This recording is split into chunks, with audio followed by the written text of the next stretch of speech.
السلام علیکم ورحمۃ اللہ وبرکاتہ۔ امید ہے کہ آپ صحت و سلامتی کے ساتھ ایمان کی بہترین حالت پر ہوں گے۔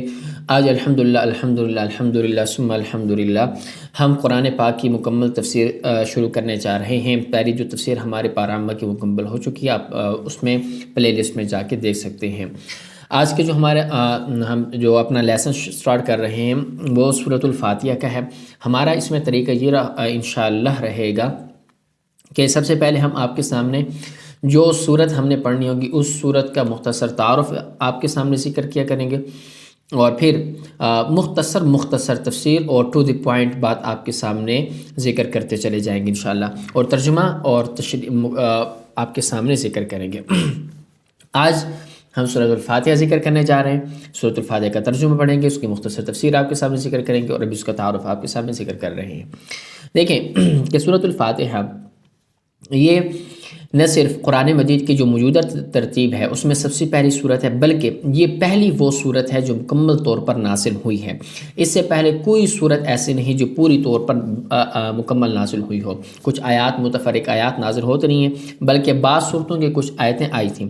اس صورت کو قرآن کے شروع میں رکھنے کا منشا بظاہر تو یہ ہوتا ہے کہ جو شخص قرآن کریم سے ہدایت حاصل کرنا چاہتا ہے اسے سب سے پہلے اپنے خالق و مالک کی صفات کا اعتراف کرنا چاہیے، اس کا شکر ادا کرنا چاہیے، اور ایک حق کی طلبگار ہونے کی طرح، جیسے کہ ایک بندہ حق کی طلب رکھتا ہے اسی طرح اسے اسی سے ہدایت مانگنی چاہیے۔ چنانچہ اس میں بندوں کو وہ دعا سکھائی گئی ہے جو ایک طالب حق کو اللہ سے مانگنی چاہیے، یعنی وہ دعا کون سی ہے؟ سیدھا راستہ اہدنا الصراط المستقیم، اور اس میں یہ دعا مانگی گئی، اور پھر وہ صراط مستقیم کیا ہے، وہ پھر آگے اس کا مطلب صراط مستقیم کا راستہ کیا ہے، وہ کیا چیز ہے، تو پھر آگے پورا قرآن مجید ہے وہ ہے، اس پر ہم عمل کریں گے، اس کو ہم دیکھیں گے۔ یہ اس صورت کا تعارف آپ کے سامنے آ چکا ہے، اور ابھی ہم انشاءاللہ آپ کے سامنے سورۃ الفاتحہ کا ترجمہ اور اس کے مختصر وضاحت آپ کے سامنے ذکر کرنے جا رہے ہیں۔ بسم اللہ الرحمن الرحیم، الحمدللہ رب العالمین۔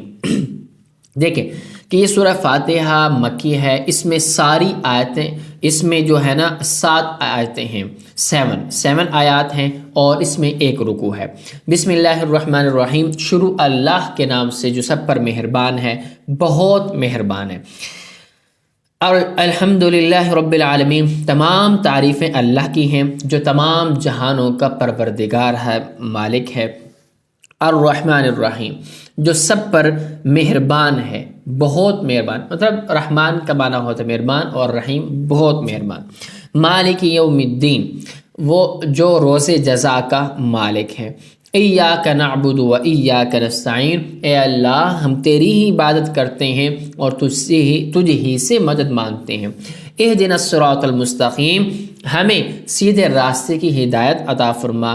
صراط الذین انعمت علیہم، ان لوگوں کا راستہ جن پر تو نے انعام کیا۔ سیدھا راستے کی وضاحت بھی کر دی، وہ جن پر تو نے انعام کیا۔ غیر المغضوب علیہم ولا الضالین، نہ کہ ان لوگوں کا راستہ جن پر تیرا غضب نازل ہوا ہے، اور نہ ان کا راستہ ولا الضالین جو بھٹکے ہوئے ہیں۔ ان آیات کا ترجمہ آپ کے سامنے آ چکا ہے۔ اب دیکھیں پہلی آیت میں تبارک و تعالیٰ، سب سے پہلے میں آپ کے سامنے تھوڑی سی اس کی بات کی جو وضاحت کرتا چلوں کہ الرحمن عربی قاعدے کے اعتبار سے رحمان کے معنی ہے وہ ذات جس کی رحمت بہت زیادہ وسیع ہے، یعنی اس رحمت کا فائدہ سب کو پہنچتا ہو، اور رحیم کے معنی ہے وہ ذات جس کی رحمت بہت زیادہ ہو، یعنی جس پر ہو تو مکمل طور پر ہو، رائٹ۔ اللہ کی رحمت دنیا میں سب کو پہنچتی ہے، جس سے مومن کافر سارے فیض یاب ہوتے ہیں، ٹھیک ہے۔ اور یہی وجہ ہے اللہ کی رحمت اگر نہ ہوتی سارے لوگوں پر، چاہے مومن ہے چاہے کافر ہے، کوئی بھی ہے، تو پھر کیا ہوتا کہ یہ کسی کو یہی اسی کی رحمت کا تو یہ ثبوت ہے کہ یہ اسی کی رحمت کی وجہ سے تو تمام انسانوں کو رزق مل رہا ہے، تو یہ اسی رحمت کا ثبوت ہے، اور دنیا کی نعمتوں سے وہ فائدہ اٹھاتے ہیں انسان لوگ، اور آخرت میں اگرچہ کافروں پر رحمت نہیں ہے، ٹھیک ہے، لیکن جس کسی پر یعنی مومنین میں سے جس پر بھی رحمت ہوگی تو مکمل ہوگی کہ نعمتوں کے ساتھ کسی کو کوئی تکلیف نہیں ملے گی اور کوئی شائبہ بھی نہیں ہوگا تکلیف کا۔ رحمان اور رحیم کے معنی میں یہ فرق ہے، اس کو ظاہر کرنے کے لیے رحمان کا ترجمہ سب پر مہربان اور رحیم کا ترجمہ کرتے ہیں بہت مہربان۔ رائٹ، سمجھ میں آ گیا؟ آگے دیکھیں، مالک یوم الدین، اگر آپ کسی عمارت کی تعریف کریں تو در حقیقت وہ اس کے بنانے والے کی تعریف ہوتی ہے، لہٰذا اس کائنات میں جس چیز کی تعریف کی جائے وہ بالآخر یعنی اللہ ہی کی تعریف سمجھی جائے گی، کہ گویا کہ وہ اللہ ہی کی تعریف کر رہے ہیں، کیونکہ وہ چیز اسی کی بنائی ہوئی ہے جو تمام جہانوں کا مالک ہے۔ کہہ کر مطلب تمام جہانوں کا مالک یوم الدین، الحمدللہ رب العالمین، ٹھیک ہے، مطلب تمام جہانوں کا پروردگار ہے۔ سمجھ میں آگے؟ الرحمن الرحیم، مالک یوم الدین۔ اور یہ اس کی میں آگے پھر وضاحت کرتا ہوں۔ آپ نے دیکھے بسم اللہ الرحمن الرحیم پڑھی، اس کے درمیان مین دو چیزیں تھیں، الرحمن اور الرحیم۔ پھر سورۃ الفاتحہ کی جو پہلی آیت آ جاتی ہے الحمدللہ رب العالمین، رب العالمین مطلب تمام تعریفیں اس اللہ کے لیے جو تمام جہانوں کا مالک ہے۔ اب اسی بات کی میں وضاحت ہی کر رہا تھا کہ دیکھیں کہ دنیا کائنات کے اندر جس چیز کے بھی آپ تعریف کریں گویا کہ وہ رب تعالیٰ کی آپ تعریف کر رہے ہیں، تو اسی وجہ سے یہ بیان کر دیا کہ اسی کائنات کی کسی کی بھی حصے کی تعریف کریں تو گویا کہ اللہ کی تعریف کریں، کیونکہ بالآخر بنائی اسی، کیونکہ ایک اصول ہے، ضابطہ ہے کہ اب اگر کسی بلڈنگ کی تعریف کریں، یار بڑی عالی شان بلڈنگ بنی ہوئی ہے، گویا کہ اس بلڈنگ کی تعریف کرنا اس کے بنانے والے کی، یار کاریگر کیا ہے، ڈیزائنر کیا ہے، اس نے بڑا اچھا ڈیزائن کیا، بنانے والوں نے بڑا اچھا بنایا، اور تعمیر جس نے کنسٹرکشن کا کام جس نے کروایا ہے، جس نے مالک ہے، جس نے پیسہ لگایا، بڑا عالی شان اس نے خرچہ کیا، تو گویا کہ ان کی تعریف ہوتی ہے نا، بنانے والے اور ان کی سب کی۔ تو اسی طرح دنیا میں جو چیزیں سب اللہ نے بنائی ہیں تو اللہ کی تعریف کی جائے گی۔ تو انسانوں کا جہاں اب دیکھیں کیونکہ اس میں پھر مانا کیا کہ رب العالمین جو تمام جہانوں کا پروردگار ہے، یہ کہہ کر اسی بات کی طرف اشارہ کیا گیا، انسانوں کا جہاں ہو یا جانوروں کا، جمادات کا جہاں ہو یا نباتات کا ہو، آسمانوں کا جہاں ہو یا سیاروں ستاروں کا جہاں ہو یا اور فرشتوں کا جہاں ہو، جو بھی سب کی تخلیق اور پرورش اللہ رب العزت کی ہے، اور اللہ رب العزت نے کیا ہے، اور ان جہانوں میں جو کوئی چیز قابل تعریف ہے وہ اللہ کی تخلیق اور شان ربوبیت کے وجہ سے ہی ممکن ہے۔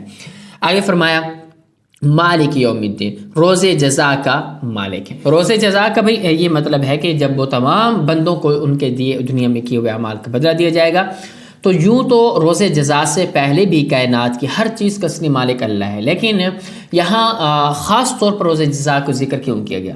اس کی وجہ یہی ہے کہ دیکھیں کہ دنیا میں کوئی کہتا ہے نا کہ میری گاڑی ہے، فلاں کی گاڑی ہے، عبداللہ کی گاڑی ہے، تیمور کی گاڑی ہے، فلاں کی گاڑی ہے، ٹھیک ہے، مطلب کہتے ہیں فلاں کی بلڈنگ، فلاں کا گھر، عارضی ملکیت، اگرچہ یہ ملکیت ہے لیکن یہ ناقص اور عارضی ملکیت ہے، حقیقی مالک کون ہے؟ اللہ کی ذات ہے۔ اور اب روز جزا کو اسی وجہ سے خاص طور پہ کہا گیا کیونکہ اس دن یہ کوئی شبہ اور شائبہ کچھ بھی نہیں ہوگا، کیونکہ اس میں یہ اللہ تبارک و تعالیٰ نے باقاعدہ کھل کے واضح طور پر کہہ دیا کہ اس دن کا مالک صرف اللہ ہی ہے، ٹھیک ہے۔ لیکن اب قیامت کے دن جب جزا و سزا کا مرحلہ آئے گا تو یہ ناقص عارضی ملکیتیں ختم ہو جائیں گی، اس وقت ظاہری ملکیت بھی اللہ کی ہوگی اور اللہ کے علاوہ کسی کی بھی کوئی ملکیت بھی نہیں ہوگی ظاہری۔ آج دنیا میں تو ظاہری ملکیتیں ہیں لیکن اس وقت نہیں ہوگی۔ اب دیکھیں آگے فرمایا کہ یہاں سے بندوں کو اللہ سے دعا کرنے کے طریقہ بھی سکھایا جا رہا ہے۔ اگلی جو آیات ہے مالک یوم الدین ایاک نعبد و ایاک نستعین، یہاں سے اہدنا الصراط المستقیم صراط اللہ، یہ سارے دعائیہ کریمات ہیں، یہ سارے دعائیہ کریمات ہیں، دعا کا طریقہ سکھایا جا رہا ہے۔ اسی کے ساتھ یہ واضح کیا گیا کہ اللہ کے علاوہ کوئی کسی قسم کی عبادت کے لائق نہیں، اور کام میں حقیقی مدد اللہ ہی سے مانگی جاتی ہے، جتنے بھی اور کام ہوتے ہیں، کیونکہ صحیح معنی میں کارساز اس کے علاوہ کوئی بھی نہیں ہوتا۔ اور دنیا کے بہت سے کاموں میں بسا اوقات کسی انسان سے مدد مانگی جا سکتی ہے، وہ اسے ایسے کارساز سمجھ کر نہیں بلکہ ایک ظاہری سبب سمجھ کر۔ مثال کے طور پر میں نے کسی سے کوئی بلڈنگ کوئی چیز بنوانی ہے، میں کسی کو کہہ دیا یار بھائی اس میں تھوڑی مدد کرنا، اب وہ میرے کہنے کا مقصد یہ ہوتا ہے کہ وہ بطور ایک سبب کیا ہوتا ہے، بطور ایک کارساز کے نہیں ہوتا۔ تو اللہ سے جو دعائیں مانگی جا رہی ہیں، جو مدد مانگی جا رہی ہے، وہ بطور کارساز کے ہوتا ہے۔ امید ہے کہ اسی طرح ہم مختصر وضاحت کے ساتھ، مختصر تفسیر کے ساتھ آپ کے سامنے انشاءاللہ پورے قرآن کی تفسیر لے کر آئیں گے۔ آپ ہمیں سپورٹ کریں، چینل کو سبسکرائب کریں، ویڈیو کو لائک کریں اور آ کے شیئر کرتے جائیں۔ ملتے ہیں آپ سے نیکسٹ ویڈیو میں، ہمارے ساتھ اسی طرح جڑے رہیے۔ اللہ حافظ۔